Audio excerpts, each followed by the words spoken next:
إذاعة القرآن الكريم من المملكة العربية السعودية تقدم محاضرة الأسبوع. رمضان اختصه الله عز وجل بخصائص، ولهذا ينبغي لنا أن نفرح بقدومه. محاضرة الأسبوع. شهر رمضان ما هو للأكل والشرب، شهر رمضان للعبادة. هل يكون متقيا من يجمع الثواب في النهار ثم يحرق ذلك في الليل؟ محاضرة الأسبوع. فصل ما بين صيامنا وصيام أهل الكتاب أكلة السحر. فيها ليلة من قامها إيمانا واحتسابا غفر الله له ما تقدم من ذنبه. محاضرة الأسبوع. فإن سابك أحد أو جهل عليك فقل إني صائم إني صائم. اللهم اجعلنا ممن قام رمضان إيمانا واحتسابا فغفرت له ما تقدم من ذنبه. محاضرة الأسبوع. محاضرة الأسبوع ينتقيها ويخرجها لكم أحمد بن سليمان الرسي. بسم الله الرحمن الرحيم. السلام عليكم ورحمة الله وبركاته، ومرحبا بكم في حلقة جديدة من برنامجكم الأسبوعي المتجدد محاضرة الأسبوع.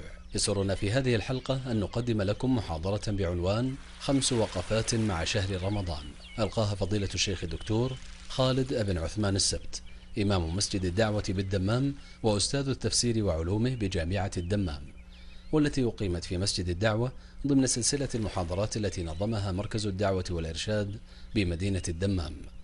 استهل الشيخ محاضرته بعد حمد الله والثناء عليه والصلاة على نبيه عليه الصلاة والسلام بحمد الله أن من علينا ببلوغ شهر رمضان، فيقول فضيلته: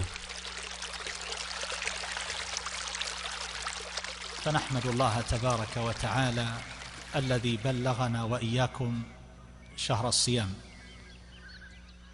كما نشكره ونكبره جل جلاله وتقدست أسماؤه على ما هدانا وحبانا وأولانا ووفقنا في هذا الشهر الكريم، ولتكملوا العدة ولتكبروا الله على ما هداكم.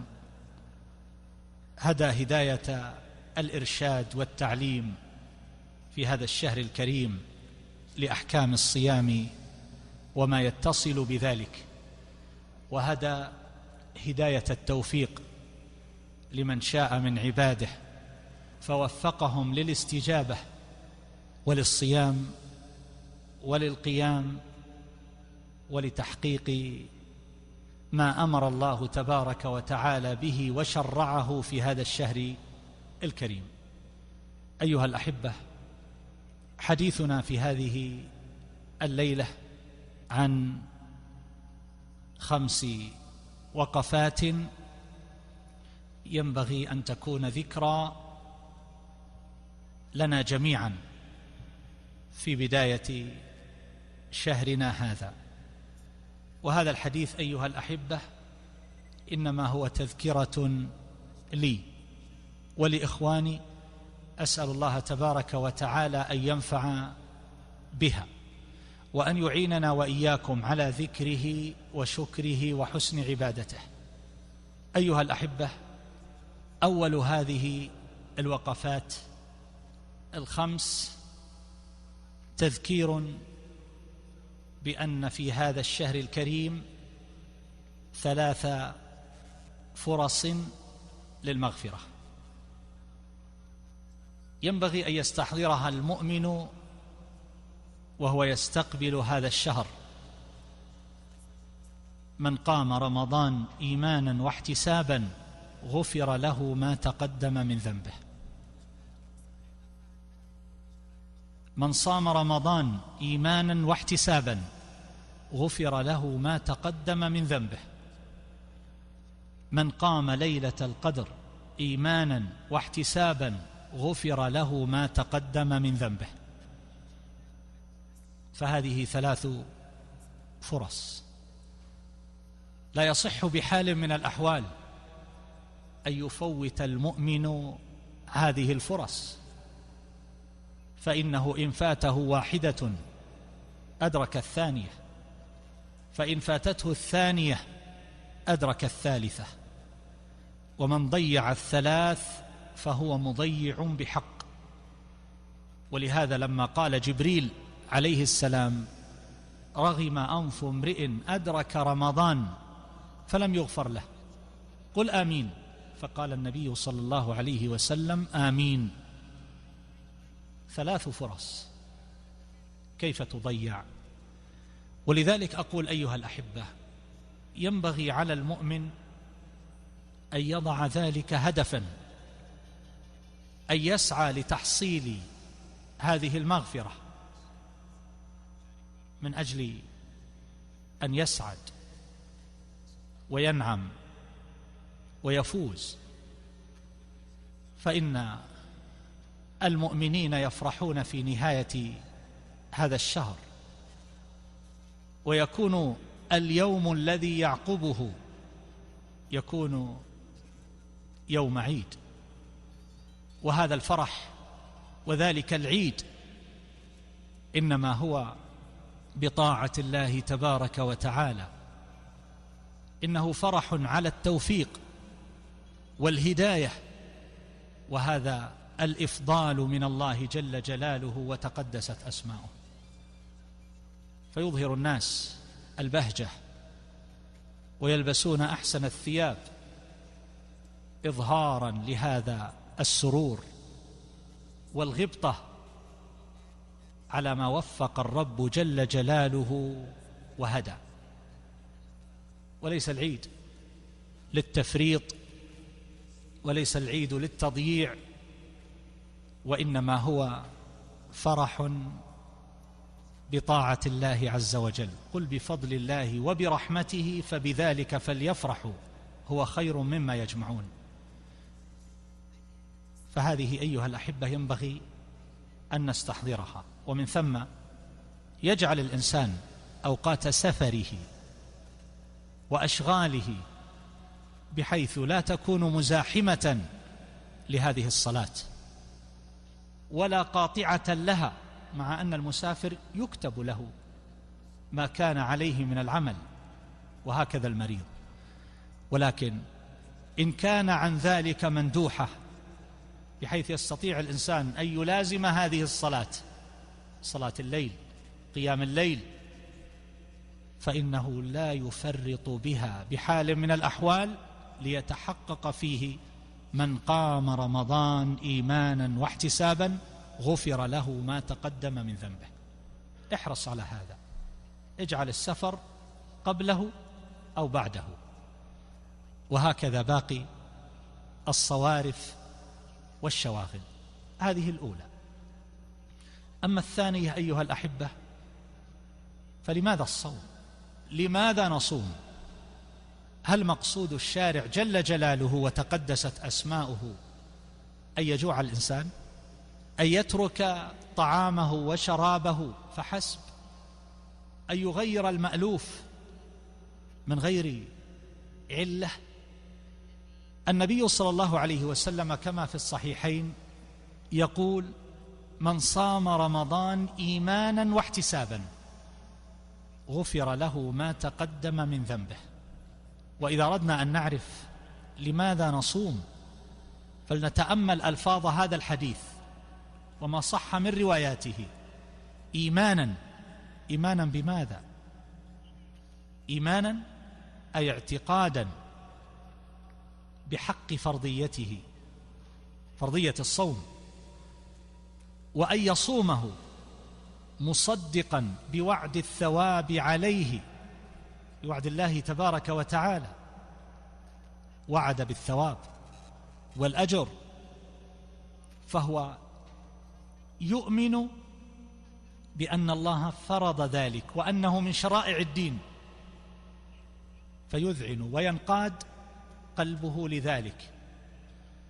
وهو مؤمن أيضا بأن الله يجزي على هذا العمل والصوم، ويوفي الصائمين أجرهم، إلا الصوم فإنه لي وأنا أجزي به. فهذا كله داخل في قوله إيمانا، فلا يكون ذلك من باب الموافقة للناس أو العادة رأى أهل البيت يصومون فوافقهم، لا، وإنما يكون ذلك إيمانا.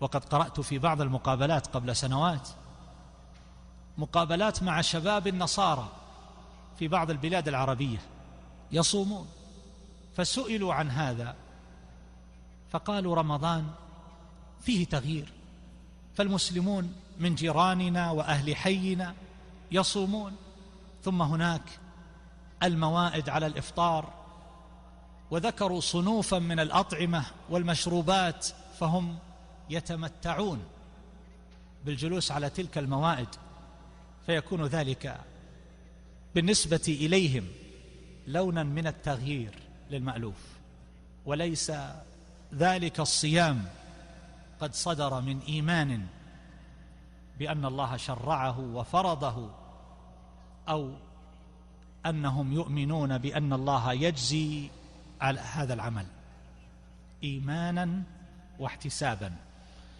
وأما الاحتساب فهو أن يطلب الأجر من الله جل جلاله، أن يحتسب الثواب، وذلك بأن يصومه عن معنى الرغبة في ثوابه، طيبة نفسه بذلك، غير مستثقل لصيامه ولا مستطيل لأيامه.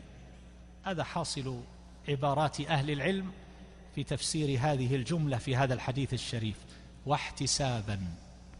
وإذا أردنا أن نعرض واقعنا على هذه الجملة نجد أن بعضنا قد يخالفها، فهو لا يحتسب في هذا الصيام، يستثقل، فإذا أعلن دخول الشهر تثاقل ذلك وظهر منه ما يدل على تبرمه وتسخطه، وإذا أعلن عن إكمال العدة في آخر الشهر فهو أيضا يستثقل ذلك ويتبرم. ومثل هذا الله تبارك وتعالى غني عنه وعن عمله، فينبغي على الإنسان أن يتقي ربه، وأن يعلم أن الله تبارك وتعالى يعلم السر وأخفى، لا يخفى عليه شيء. فإذا ظهرت مثل هذه الكليمات فقد تأتي على عمله، ولا يكون له من صيامه إلا الجوع والعطش. إنسان يستثقل العبادة ويتكلم بلسانه ويظهر ذلك أمام الآخرين، يتأفف من الصيام ومن اقتراب شهر الصوم، ويتذمر ويضيق صدره بسبب ذلك، فهذا ليس ممن يصدق عليه قوله واحتسابا. ولو كان عنده من الإيمان ما يكفي ويفي فإنه لا يمكن أن يصدر منه مثل هذا السلوك وأن يتفوه بمثل هذه الكلمات. ولكن إذا ضعف اليقين أيها الأحبة بوعد الله عز وجل أو بشرعه فإن الإنسان يتبرم ويستثقل الطاعة والعبادة وشرائع الإسلام. ثالثا من هذه الوقفات، ما هي حقيقة الصيام؟ النبي صلى الله عليه وسلم يقول: الصيام جنة وحصن حصين من النار كجنة أحدكم من القتال. جنة يعني ترس ووقاية، كجنة أحدكم من القتال، كالترس الذي يتقي به الإنسان النبال وطعن الرماح وضرب السيوف فلا يصل إلى جسده منها شيء. فهكذا الصيام جنة. جنة من ماذا؟ جنة حصن حصين من النار. فهذه الجملة في كلام المصطفى صلى الله عليه وسلم يتبعها أمور في مضامينها، فإن الأسباب التي توصل إلى النار يكون الصوم جنة منها أيضا، كما يدل عليه روايات الحديث الأخرى، ولا منافاة. ومن ثم أيها الأحبة جاء في بعض الروايات: الصيام جنة ما لم يخرقها. لو كان مع أحدنا ترس مخرق مشقق فإنه لا يقيه ولا يحصل مطلوبه ومقصوده من حمله. هنا الصيام جنة ما لم يخرقها. يخرقها بماذا؟ جاء في بعض رواياته الصحيحة ما لم يخرقها بالغيبة، فدل ذلك على أن هذا الصوم يكون حرزا لصاحبه ما لم يخرق. فإذا خرق بالغيبة فإن هذا الصوم يكون ناقصا، لا تحصل منه مقاصده وآثاره التي شرعها الله تبارك وتعالى من أجل أن تتحقق، التي شرعه الله عز وجل من أجل أن تحصل وتتحقق. فالمراد أيها الأحبة أن هذا الصوم سترة من النار ومن الأسباب التي توصل إلى النار. وما هي الأسباب التي توصل إلى النار؟ الآثام، لما فيه من الإمساك عن الشهوات، والنار محفوفة بالشهوات، فمن كف نفسه عن الشهوات في الدنيا كان ذلك ساترا له من النار. ومن ثم كان الصوم جنة. ومن ذلك قول النبي صلى الله عليه وسلم: فإذا كان يوم صوم أحدكم فلا يرفث ولا يصخب، فإن سابه أحد أو قاتله فليقل إني امرؤ صائم. فالرفث إذا كان يوم صوم أحدكم فلا يرفث. الرفث يدخل فيه الكلام البذيء، الكلام الفاحش، ويدخل فيه الجماع ومقدمات الجماع في لغة العرب، وإن كانت تجوز المباشرة والقبلة للصائم إذا أمن من مواقعة الجماع. ويدخل في الرفث الكلام في شيء من ذلك، يعني الجماع مع النساء، وذلك في قوله تبارك وتعالى عن الحج: فمن فرض فيهن الحج فلا رفث ولا فسوق ولا جدال في الحج. ففي الحج يدخل فيه الجماع ومقدمات الجماع والحديث عن الجماع بحضرة النساء. أما فيما يتصل بالصوم فإنه يدخل فيه الكلام الفاحش والبذيء والجماع، كل ذلك داخل فيه. وهكذا التشاتم والتلاعن، ويدخل فيه الباطل واللغو والزور بجميع صوره وأنواعه وأشكاله، سواء كان ذلك من المقاولة بالكلام، أو كان ذلك من حضور مجالسه مجالس الباطل والزور، أو كان ذلك من معافسته وملابسته بأي لون كان. ومن ثم فإن النبي صلى الله عليه وسلم قد جاء عنه في بعض روايات هذا الحديث: الصيام جنة فلا يرفث ولا يجهل. وفي رواية: فلا يرفث ولا يجادل. إذن لا يرفث ولا يجهل ولا يجادل ولا يصخب، كل ذلك ممتنع فيه. ومعنى لا يجهل أي لا يفعل شيئا من أفعال أهل الجهل. وقد ذكر تحته العلماء الصياح، رفع الأصوات، إن أنكرت الأصوات لصوت الحمير، والسفه، ويدخل فيه أيضا الاعتداء على الناس وأذية الناس بأي لون كان، كما سيدل عليه بعض الروايات فيما سيأتي. العدوان على الناس، أذية المسلمين، والأذية اليوم صار لها أبواب سهلة مشرعة يقارفها الإنسان بأيسر الأسباب وهو في بيته. هذه الكتابات التي أصبحت في متناول الجميع، يكتب في هذا ويتكلم في هذا عبر الوسائل التي تعرفون، وسائل الاتصال والإعلام الجديدة. يكتب ما يشاء، يلمز هذا ويطعن في هذا ويقع في عرض هذا ويشكك في نزاهة هذا وينتقص هذا. المهم أن يتحدث وأن يكتب وأن يقول أنا موجود.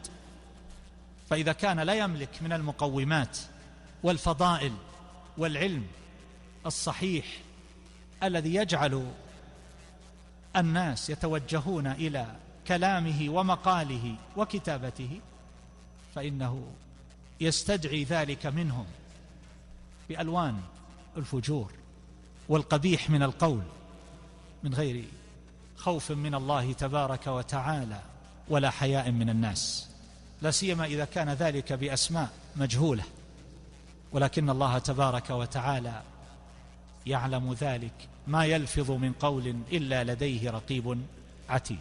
وأما الصخب أيها الأحبة فيدخل فيه الخصام والصياح، وكثير من الناس ينفرط صبره وتتغير أخلاقه مع الصوم، لأنه قد فطم من بعض مألوفاته وشهواته ولذاته، فإذا كلمه أحد أو وقع له شيء مما لا يروق له فإنه لا يتورع من إطلاق لسانه ورفع صوته والمخاصمة، فيتكلم بكلام لا يليق بحال من الأحوال أن يصدر من الصائم ولا من غير الصائم. ولكنك تعجب حينما ترى ذلك هنا أو هناك، حينما تراه يصدر من الصائمين. ليست الأحلام في حال الرضا، إنما الأحلام في حال الغضب. ليس الإنسان الحليم هو الذي حققت له مطالبه وعامله الناس بأحسن الوجوه وأكملها، فعند ذلك يبدي لهم بشاشة وتبسما. إنما الأحلام الحقيقية هي في حال الغضب والاستفزاز. وانظر إلى حال بعضنا حينما يشعر أن بعض حقه قد انتقص، أو أن الطائرة تأخرت، أو غير ذلك من الأسباب، فترى من الحماقات والتصرفات والجهالات ما يذكرك بقول النبي صلى الله عليه وسلم هنا: من لم يدع قول الزور والجهل والعمل به فليس لله حاجة في أن يدع طعامه وشرابه. من لم يدع قول الزور يدخل فيه الباطل بجميع صوره، من الكذب والغيبة ولمز الناس والكلام في أعراضهم والتكلم بلا علم والقول على الله بلا علم ونشر الفاحشة في الذين آمنوا. كل هذا داخل في قوله من لم يدع قول الزور والجهل، الجهل بالعدوان على الناس كما سبق، والعمل به، العمل بالزور والعمل بالجهل. وانظر إلى صنوف المزاولات والتصرفات في أيامنا هذه مما يدخل في الجهل والزور والعمل بهما. فهذا الزور قد يكون عبر مسلسل تشوه فيه الحقائق الرموز الكبار العظيمة، فتعرض بطريقة ممسوخة، وغالبا ما يكون من يعرضها هم قوم لا خلاق لهم، عرفوا بألوان الفجور والبعد عن الفضائل، ثم يأتي الواحد منهم يحاول أن يحاكي كذبا وزورا وتصنعا تمجه القلوب والفطر السليمة، أن يحاكي أولئك القامات الكبار، فهذا من الزور. ويدخل في الزور والعمل به حضور مشاهد ومجالس الزور هذه، كما قال الله تعالى: والذين لا يشهدون الزور، فيدخل فيه جميع مجالس الباطل. فعجبا لمن يصوم ثم يفطر على الزور ومجالس الزور وأقبح من ذلك ما عودنا بعض أهل الزور والجهل من برامج هابطة. فمثل هذا أيها الأحبة لا يجوز لأحد أن يشهده فيكون مشاركا لهؤلاء في باطلهم. من لم يدع قول الزور والجهل والعمل به فليس لله حاجة في أن يدع طعامه وشرابه. وفي حديث أنس رضي الله عنه: من لم يدع الخنا والكذب فلا حاجة لله أن يدع طعامه وشرابه. الخنا والكذب، كذب سواء كان بكلمة يقولها يخاطب صاحبه فيكذب، أو كان يكتب ذلك وينشره ويذيعه فينتشر في الآفاق، كذب. ويدخل في هذا الكذب ما ينشره بعضنا أيها الأحبة من أمور لم نتحقق منها، فيبادر إلى نشر ذلك ولو قيل له أثبت هذا لما استطاع. هل شهدت ذلك؟ هل عندك فيه برهان؟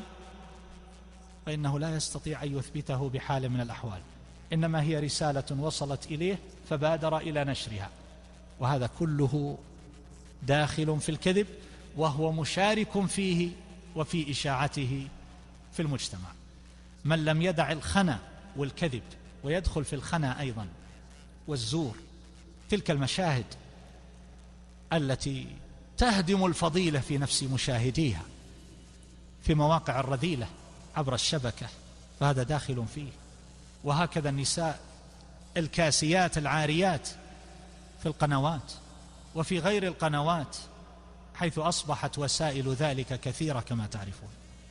من لم يدع الخنا والكذب فلا حاجة لله أن يدع طعامه وشرابه. وهذا يدل أيها الأحبة على أنه لا يراد من الصوم مجرد الجوع والعطش، ليس هذا هو المقصود، إنما المقصود ما وراء ذلك من المعاني والتزكية والتهذيب لهذه النفوس وكسر الشهوات وتطويع النفس الأمارة، فيحصل للإنسان شيء من الترويض والإقبال على ربه تبارك وتعالى والاستجابة لأمره ولأمر رسوله عليه الصلاة والسلام. المقصود أنه يدخل في الحديث ألوان الكذب، سواء في البيع والشراء أو الخصومات أو في المجالس، أو الكذب لاستدرار العطف أحيانا من قبل بعض السؤال الذين يسألون الناس ويتكففونهم، فقد يذكر أمورا لا حقيقة لها، ويدخل في ذلك الإشاعات الكاذبة. وفي الحديث: ليس الصيام من الأكل والشرب، إنما الصيام من اللغو والرفث، فإن سابك أحد أو جهل عليك فقل إني صائم إني صائم، أو جهل عليك، جهل بمعنى العدوان. إن سابك أحد أو جهل عليك، قد ينفرد صبر الإنسان كما سبق فيرد بالمثل، ولكن كما قلت ليست الأحلام في حال الرضا، إنما الأحلام في حال الغضب. إذا جاء الاستفزاز فهنا تظهر التقوى والتربية والأخلاق، فيقول إني صائم إني صائم. وفي الحديث: رب صائم ليس له من صيامه إلا الجوع، يعني لا أجر له ولا أثر لهذا الصوم في التربية والتزكية. ورب قائم ليس له من قيامه إلا السهر، صلى الله العافية. لماذا لم يكن له من قيامه إلا السهر؟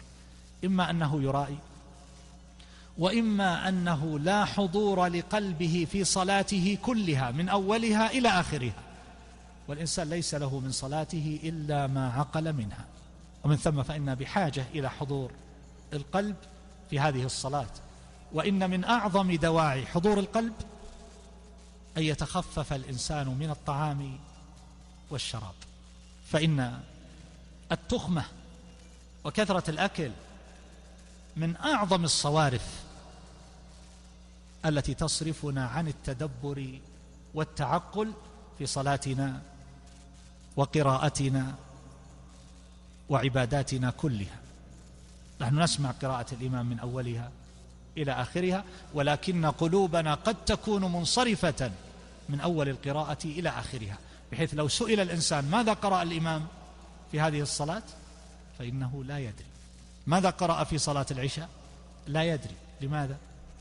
لأن القلب معطل.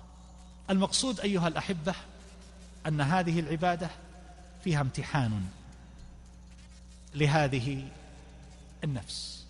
هذه العبادة، هذا الصيام، هذا الشهر هو ترويض لهذه الشهوات الجسمانية، تروض به النفوس الجامحة، ويحصل به فطام عن شهوات البطن والفرج. وليس ذلك فحسب، بل واللسان كما دلت عليه الأحاديث الأخرى، وذلك آكد من الطعام والشراب. ولهذا قال النبي صلى الله عليه وسلم هنا: رب صائم ليس له من صيامه إلا الجوع. وقال في الحديث الذي قبله: ليس الصيام من الأكل والشرب، إنما الصيام من اللغو والرفث. فدل على أن الصوم مطلوب أيضا في هذه الأمور، فهو فطام للنفوس من شهوة البطن والفرج وشهوة اللسان والأذن والعين، وما نقص من ذلك أيها الأحبة فهو نقص من حقيقة الصيام. فينبغي علينا أن نتعاهد هذا الصوم وأن ننظر هل حققنا ذلك على الوجه الصحيح، أو أن الإمساك صار فقط عن الطعام والشراب والجماع. إذ إن الصوم ليس بإمساك عن بعض الشهوات ثم هو انفلات في باقي الشهوات واللذات. ليس الصيام بإمساك عن الطعام والشراب في النهار ثم ينهمك الإنسان في جميع شهواته في الليل. ليس الصيام أيها الأحبة أن تجوع البطون وأن تكون الأكباد ظامئة في النهار وتكون الأعضاء في حال من الفتور، تنقبض معها الأسارير ويظهر معها من سوء الخلق وبذاءة اللسان ما يظهر. ليس هذا هو مقصود الشارع، وإنما لا يتحقق مطلوب الشارع إلا بفطام النفوس عن جميع الشهوات التي قد وزعت على الجوارح. فالأذن لها شهوات في الاستماع، والعين لها شهوات من النظر إلى ما حرم الله تبارك وتعالى، واللسان له شهوات جامحة، فالغيبة قد تكون في بعض الأحيان ألذ على بعض الناس من الطعام والشراب.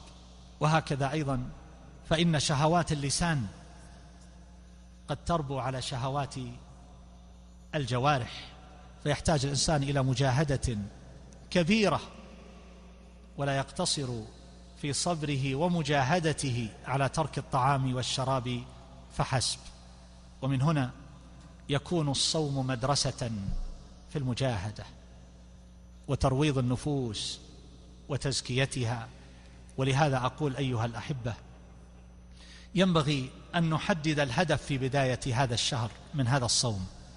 هل نريد منه القدر المجزئ فحسب؟ فإن ذلك يحصل بترك المفطرات من الطعام والشراب والجماع وما إلى ذلك من ألوان المفطرات. فهذا الصوم المجزئ الذي لا يطالب صاحبه بالقضاء. وأما الصوم الذي يكون تربية تتحقق فيه مقاصد الشارع فإنه فوق ذلك بمراحل. فحدد الهدف منذ البداية. ماذا تريد من هذا الشهر؟ هل تريد صوما مجزئا؟ فهذا أمر ميسور. حتى البهيمة يمكن أن لا تعطى الطعام والشراب إلا من بعد المغرب إلى آخر الليل، ثم في النهار يمنع عنها الطعام والشراب. لكن هل حصل لها التهذيب والتزكية فتتحول إلى شيء آخر؟ لا.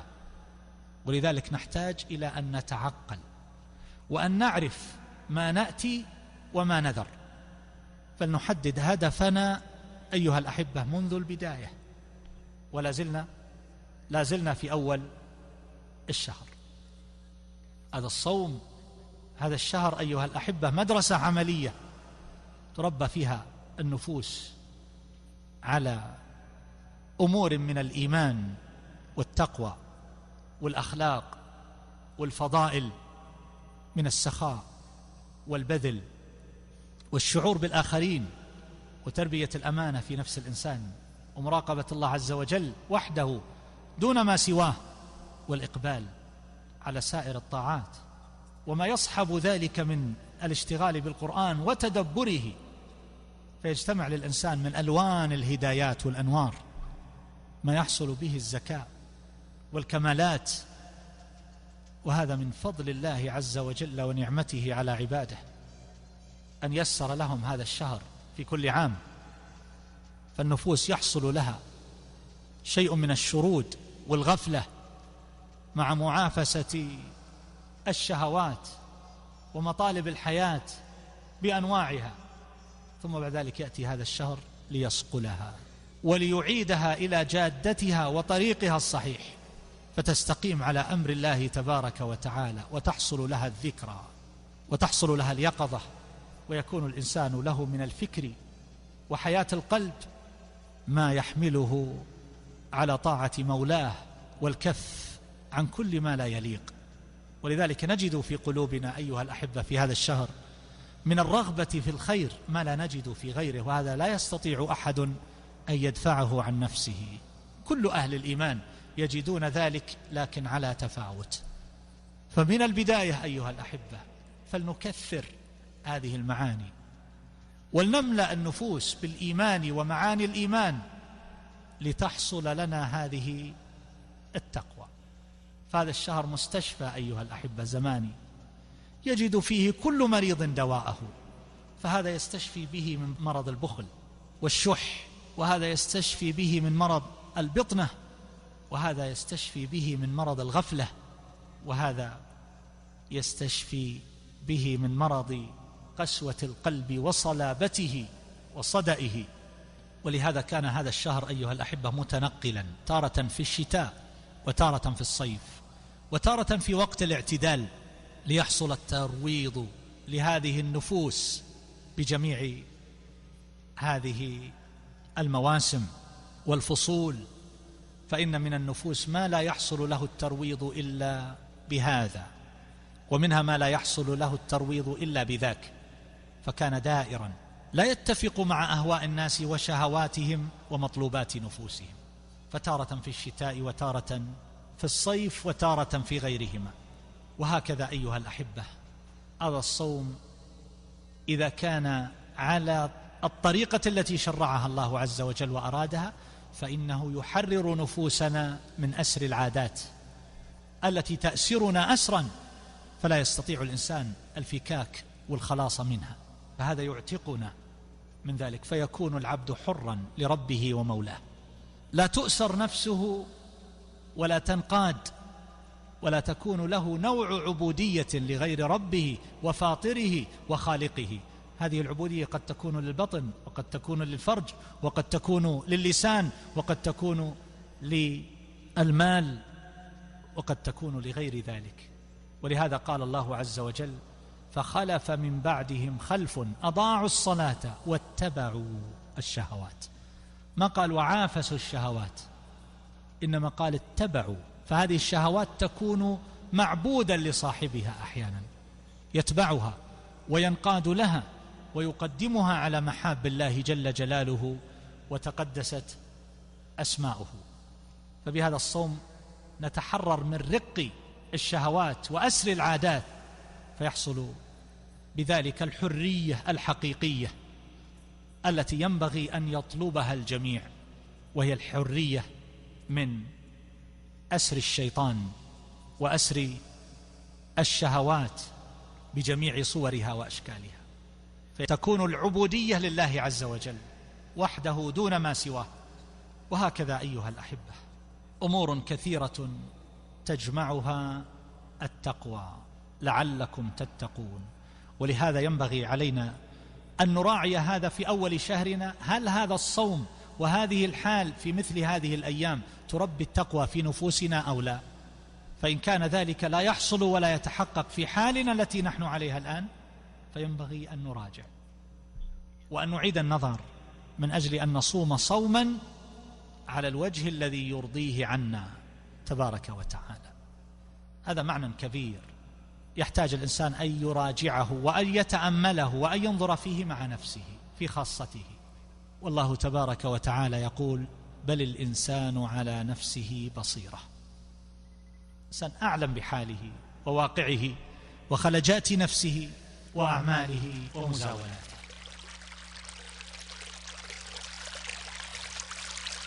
محاضرة الأسبوع.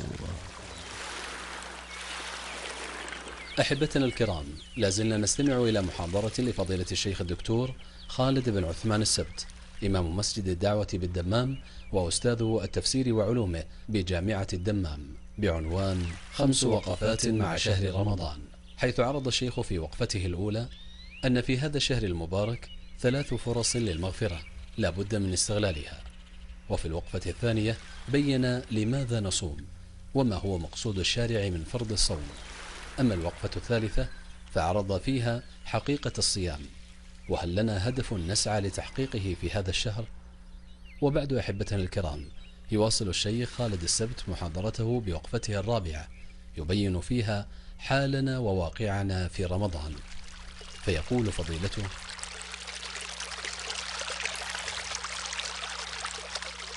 بعد هذا الإيضاح الذي يستقى من مشكاة النبوة في بيان حقيقة الصوم الذي أراده الله تبارك وتعالى، أقول: ما هي حالنا وواقعنا في رمضان؟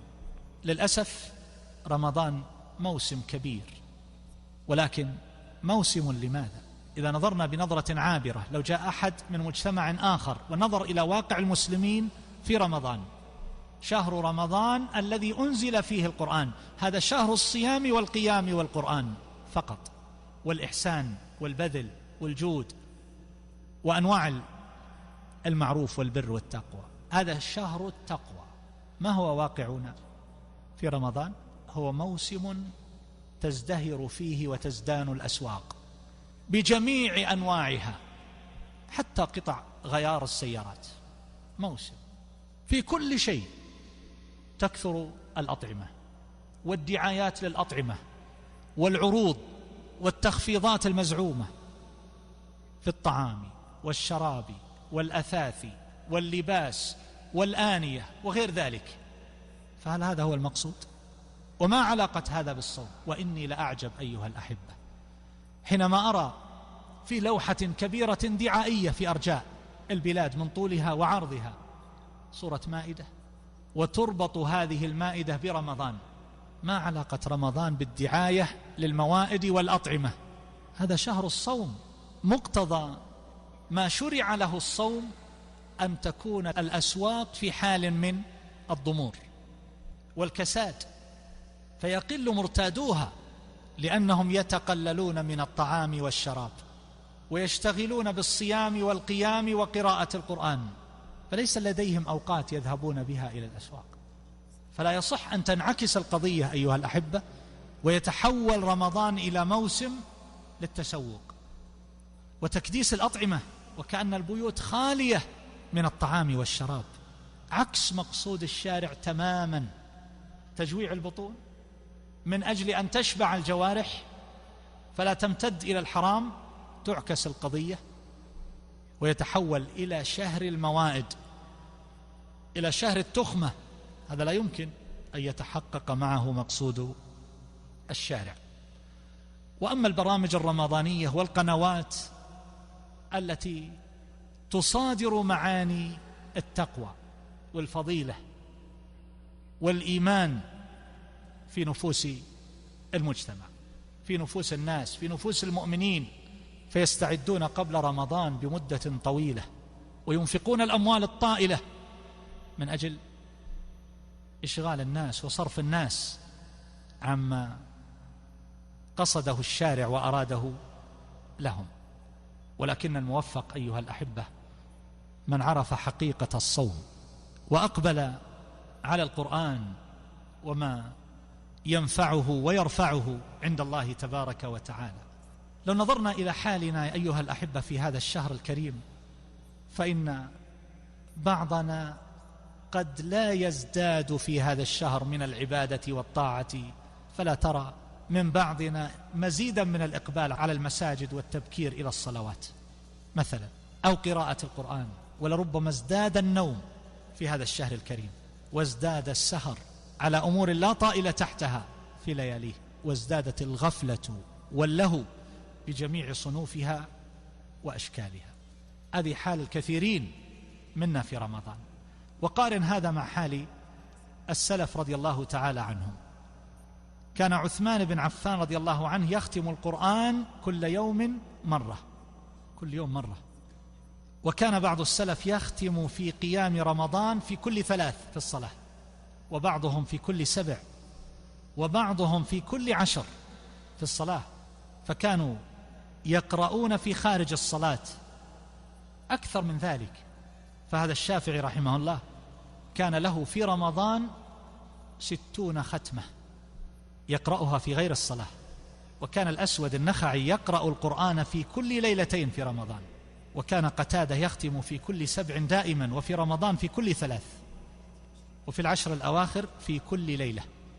النبي صلى الله عليه وسلم أخبر أنه لا يفقه من قرأ القرآن في أقل من 3.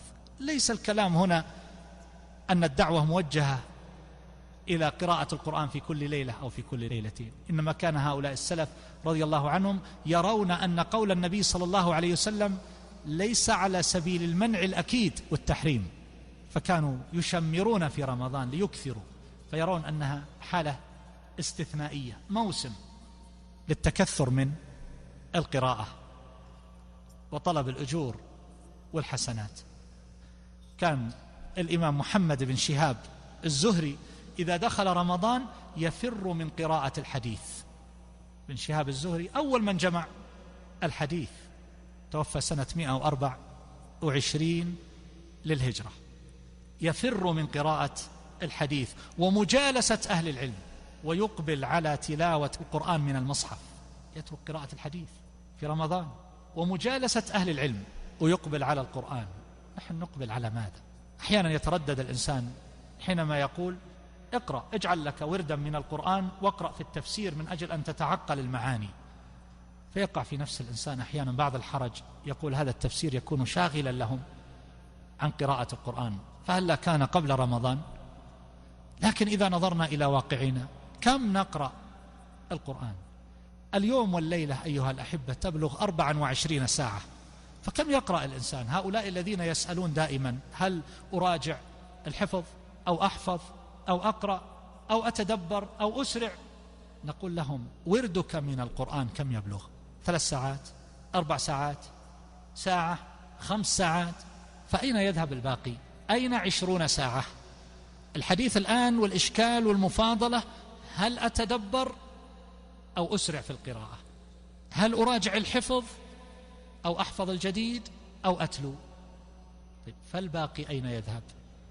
هذا السؤال يمكن أن يرد من إنسان قد استغرق ساعات اليوم والليلة في التلاوة، فيرد منه مثل هذا السؤال. أما إذا كانت القسمة ثلاثية أو رباعية أو خماسية أو سداسية، هناك أشياء أخرى، نوم طويل وأكل كثير وزيارات وما أشبه ذلك، فنقول هنا فالتفسير والحفظ والمراجعة مع التلاوة مع ورد من التدبر.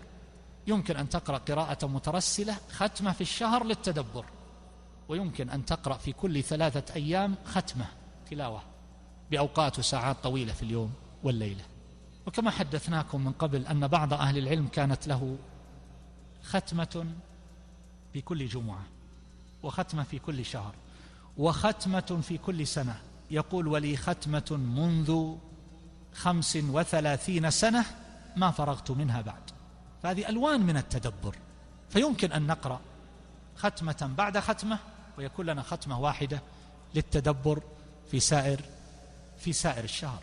سفيان الثوري رحمه الله كان إذا دخل رمضان ترك جميع العبادات وأقبل على قراءة القرآن، ترك جميع العبادات. هنا تأتي المفاضلات أيها الأحبة، تأتي المفاضلات. بعض الناس يقول أنا أشتغل بالعلم والفقه، هذا جيد، لكن من وفق لقراءة القرآن فهذا أجود. فالناس في هذه الدنيا مراتب، وهم في درجات، وكذلك هم درجات عند الله. فمن استغرق أوقاته في القرآن ومع القرآن وفي تدبره فهذا أكمل وأفضل. ويأتي بعد ذلك من اشتغل بالعلوم المقاصدية من الحديث والتوحيد والفقه والتفسير، ويأتي بعد ذلك ودونه من اشتغل بعلوم الآلة كالأصول وعلوم الحديث والنحو وما شابه ذلك.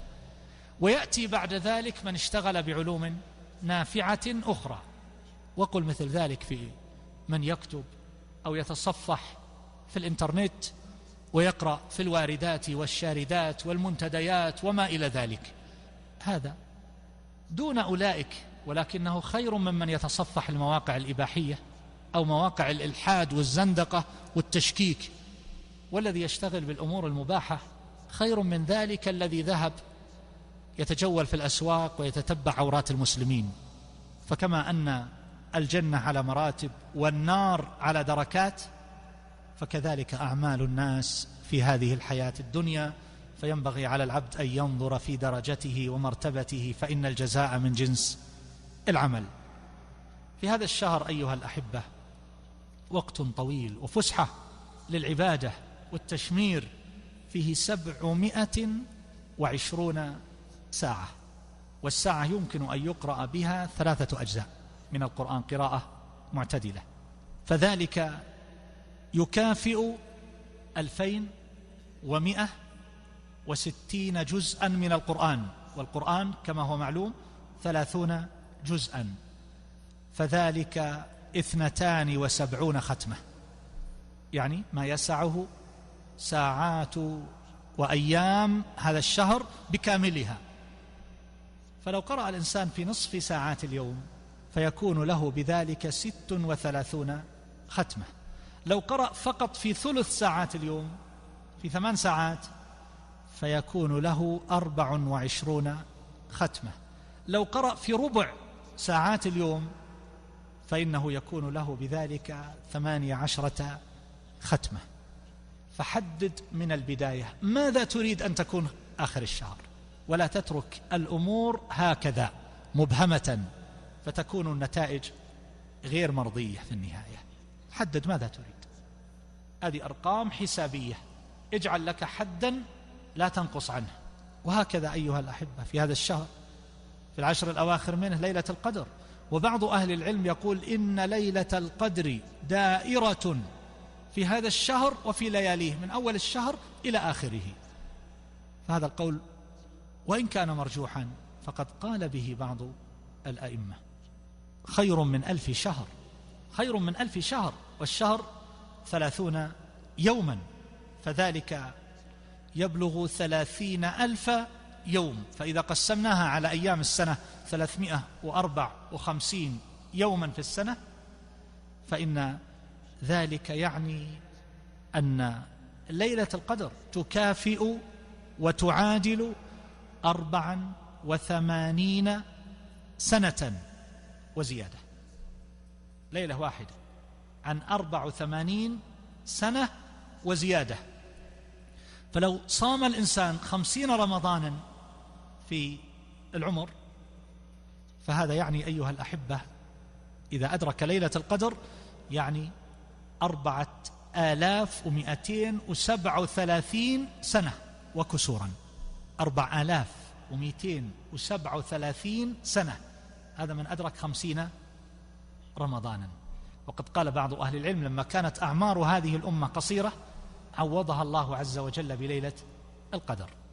فهذه الوقفة الخامسة. هل أعددت خطة لاستقبال الشهر؟ ينبغي علينا أن نعزم أن يكون رمضان هذا العام متميزا في عباداتنا، في صومنا، طبيعة الصوم كما سبق، حقيقة الصوم، في استغلال الأوقات، أن نجعل لنا وردا لا ينقص، قراءة القرآن. هذه الصلاة التي نصليها هي صلاة قصيرة كما ترون، يمكن للإنسان أن يشفع بركعة ثم يصلي من الليل ما شاء. وهكذا أيها الأحبة الصدقات يحرص الإنسان عليها ولا يسوف، يكثر من الصدقة من البر من المعروف، يتقلل من الطعام والشراب، يتقلل ويتخفف من الأشغال والصوارف. ولهذا ينبغي للإنسان أن يستعد قبل رمضان فيشتري كل ما يحتاج إليه من أجل أن لا يحتاج إلى السوق والاشتغال بمطالبه وحاجاته وهكذا.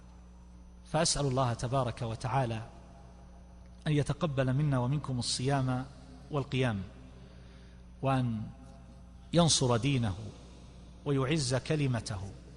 اللهم انصر إخواننا المستضعفين في كل مكان، اللهم انصرهم نصرا مؤزرا.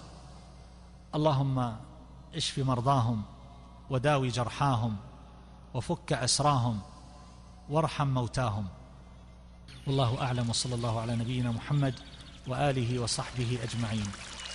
محاضرة الأسبوع. محاضرة الأسبوع. استمعنا أيها الأحبة إلى محاضرة بعنوان 5 وقفات مع شهر رمضان، ألقاها فضيلة الشيخ الدكتور خالد بن عثمان السبت، إمام مسجد الدعوة بالدمام وأستاذ التفسير وعلومه بجامعة الدمام، والتي أقيمت في مسجد الدعوة ضمن سلسلة المحاضرات التي نظمها مركز الدعوة والإرشاد بمدينة الدمام، حيث عرض الشيخ في وقفته الأولى أن في هذا الشهر المبارك 3 فرص للمغفرة لا بد من استغلالها. وفي الوقفة الثانية بين لماذا نصوم وما هو مقصود الشارع من فرض الصوم. أما الوقفة الثالثة فعرض فيها حقيقة الصيام وهل لنا من هدف نسعى لتحقيقه في هذا الشهر المبارك، ثم بين حالنا وواقعنا في رمضان وحال السلف في وقفته الرابعة. وأما في الوقفة الخامسة والأخيرة فتساءل الشيخ خالد السبت: هل أعددنا خطة لاستقبال شهر رمضان والاستفادة منه؟ نسأل الله العلي القدير أن يتقبل منا ومنكم صيامنا وقيامنا وسائر أعمالنا الصالحة. ختاما نشكركم على حسن استماعكم، حتى الملتقى بكم مع محاضرة جديدة في الأسبوع القادم بإذن الله عز وجل. نستودعكم الله، والسلام عليكم ورحمة الله وبركاته. محاضرة الأسبوع. في الحلقة القادمة يتجدد اللقاء بكم مع موضوع جديد. محاضرة الأسبوع. ينتقيها ويخرجها لكم أحمد بن سليمان الرسي.